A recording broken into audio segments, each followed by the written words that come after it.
Don't tell that story about Lady Randolph and the Manhattan.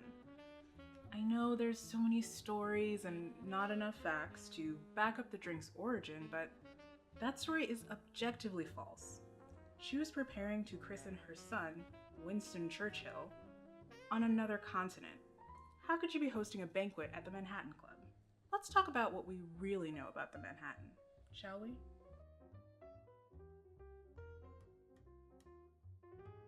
The Manhattan Club and the journalists who loved it did a solid job of suggesting that this was the home of this cocktail. In 1889, a Boston bartender credited a drink mixer at the club with creating the Manhattan. The club immortalized this notion in its official history in 1915, after decades of news articles supporting this claim. Now that's a pretty good deduction, saying the cocktail's named after the bar known for its stores of high-quality rye whiskey. But another story tracks the Manhattan downtown at the Manhattan Inn. George Black owned this raucous tavern from 1874 to 1881, and decades later, William Mulhall would credit him with inventing the Manhattan in the 1860s.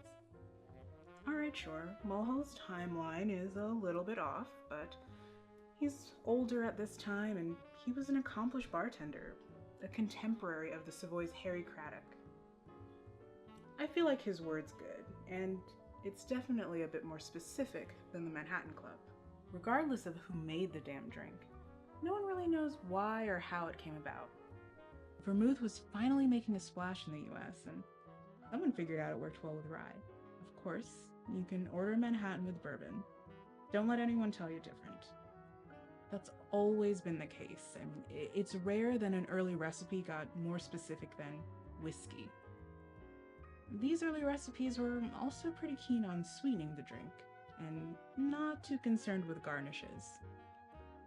Eventually, you'd see a citrus peel or lemon wedge, but it'd be 1909 before the first suggestion to add a cherry.